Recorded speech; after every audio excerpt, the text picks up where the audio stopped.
And hello everybody, welcome back to the channel guys. I hope you're all well. Before we do get into today's video, as always, please do smash that like button and subscribe to the channel for daily Rangers content. So guys, we've got a action-packed one for you today. Of course, we're going to be discussing the huge Rangers transfer twist as talks over a £4.2 million deal has started. Again, should I say. We're going to be discussing that, of course, in detail, going over a few other bits and pieces within the Rangers space.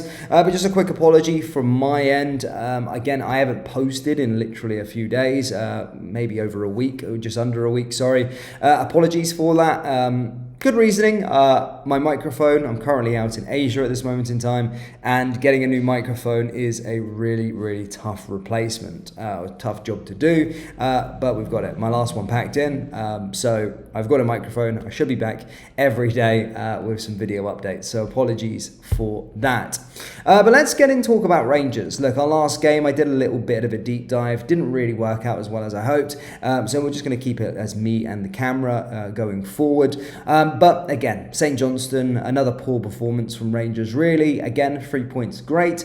But again, another really tough watch. Again, coming from Thursday, Rangers winning in Europe, fantastic performance. Stayed up to watch it. Super happy with Rangers in Europe. Actually, I don't understand it sometimes, but coming to Rangers on a Sunday, we're absolutely shocking. We're absolutely woeful, and it's continuing. It's a continuing trend. I think Philippe Clement is a weird one. He's almost like Gio. I think a lot of these foreign managers are very good at getting victories and getting results in Europe. But I think against the low block as such, or against these sort of Scottish teams, we're absolutely woeful. And again, I was listening to what people are saying, that they can't break it down in terms of the block in Scotland. But again, against Celtic, they don't play with a low block, and we're just appalling against them as well. So we can put in the big performances against European sides when we're not really expected to win. But I do think it comes down to a pressure thing. I just don't think that they can handle the pressure of playing in the league, funnily enough, hence why we're absolutely ranked rotten. So yeah, look, performances do need to improve. We've got another game, of course, coming up this week, Kilmarnock at home, and apart from that Ross County game, guys, if you take away the Ross County game this season, we're the lowest scoring side in the Scottish Premiership. That is absolutely disgusting, and that trend looks set to continue. So yeah, am I looking forward to the game this week? Not necessarily. No, it's a chore to watch Rangers these days, unless it is on a Thursday, but the fact that we're playing on Wednesday might help this week. They like to get themselves up for a midweek game, but Kilmarnock's going to be a slog. It's going to be a tough game for us, and hopefully we can come out on top, but we'll have to wait and see and hopefully find out.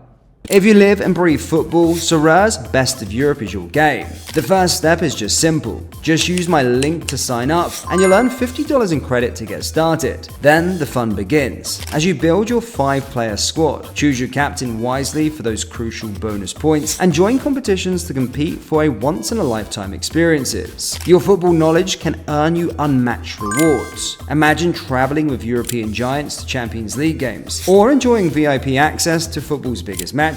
Every week you're in for a chance to win tickets, sign jerseys, VIP experiences, and so much more. So if you're ready to live your once-in-a-lifetime experience, click my link, sign up, and let's see if you have what it takes to win ultimate prizes. Going into some other news, guys, in terms of the twist and the main sort of subject of today's videos, guys, it's a weird one. Yes, Greek side Aris have opened up official negotiations with Rangers in an attempt to get them to lower their £4.2 million future transfer fee for forgotten flop Jose Cifuentes. The Ecuadorian midfielder is on loan with Aris, and the club initially agreed on a deal where they had the option to sign Cifuentes at any time for the fee. Cifuentes has been a key player for the Greek side, having made 13 appearances so far for them and helped Aris to 5th place in the Greek Super League. However, they now want to renegotiate the original deal for Cifuentes because they feel the transfer fee is too high, and reports in Greece revealed that they had contacted Rangers this week to see if they can get a new agreement could be reached. Cifuentes first exited Rangers in February on loan to Cruzeiro, but he managed to make just 3 starts in the Brazilian Serie A and was bombed down to the first team. His time at Aris, though, has been more successful, and manager Akis Mateos seems an important member of the team. Cifuentes has just made 6 league starts for Rangers after arriving from Los Angeles FC in a £1.2 million deal, which he still has 2.5 years left on his current contract. Now, again, this is a no-brainer, Rangers. £4.2 million was agreed. Now, we've got this situation with what's-his-face, Oscar Cortez, that we've made an obligation to buy him. And we're going to have to stick with that, regardless of him being injured. I do think there's some talent there with Oscar Cortez, but we're going to have to pay the £4.5 million or whatever the fee is come the end of his loan. Now, Aris can literally F off. They agreed a fee for £4.2 million. They have an obligation to buy. It's an obligation to buy. I don't know how the heck Nils Koopman pulled that one off, but that's one of the good jobs he's done so far since coming in. Again, we're in our own right, every right to tell them to literally F off. I don't know why they want to renegotiate the deal. The terms were agreed for £4.2 million. And he's performing really well for them, so I don't know what the heck they're going on about trying to renegotiate it. Fair enough, if he was thinking the place out, then they would try and renegotiate it. And even then, I would say to Rangers, no. We've been stung so many times with transfer fees as well. If there's a deal agreed in place, I don't give a crap. They're paying that fee and that's it, because we need a bit of luck in the transfer market. And yes, he's not worth £4.2 million. I know, that's why I was surprised when they made the video in the summer. But certainly, they've agreed to it, so they're going to have to stick by it, and we're going to get that cash. Opened official talks to renegotiate this deal. Massive twist, really, with regards to it. Let's hope Rangers stand firm. I'm sure they will stand firm. There was no further statement on that one. Just the fact that Aris have open negotiations with Rangers, or open talks with Rangers, to try and renegotiate the fee that we already got. I mean, who makes that decision? I mean, I don't know. I don't know why Rangers would, in their right mind, do that anyway. So in other news, guys, in terms of other stuff, there's not really much going on in the space. Another reason why I haven't really been making too much videos. Again, yes, there's been games coming up thick and fast, but genuinely nothing really of note to sort of talk about. I think I didn't ever talked about the Manchester CEO taking over. That's when my mic packed in. I was about to go live, and the mic literally cut out, so I was unable to do that video.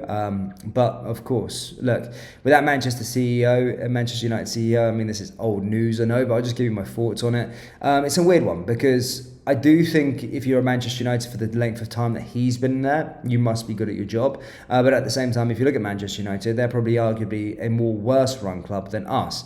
And he was a part of that. So you take that with what you will, but in terms of an operator, you don't stay in those positions if you're not good at your job. So for that length of time. So we'll have to see what happens with regards to him. But at least we're making appointments in certain areas, and I think he's joining after the Spurs game or something like that, so we'll have to wait and see when he gets into the building. But we've got a busy January. Again, this season for me, there's no I think Europa League is probably the only light and hope I'm actually taking from this season at this moment in time. Honestly, watching Rangers just depresses me. We're third in the table. Yes, we'll probably finish second. Aberdeen are capitulating, shit in the bed now. But the league's over league was over in October, September. It's fucking boring, isn't it? It's just crap. Let's hopefully we can do a repeat of 2022. Whilst it's highly unlikely, it wouldn't surprise me sometimes with Rangers being in the relegation playoff in May, and also being in the Europa League final in May. That's probably the outcome of our season. But Rangers fans, that's all I've got for you today, guys. As always, do let me know your thoughts on the weird story in regards to Jose Cifuentes. Do let me know your thoughts on Rangers in general.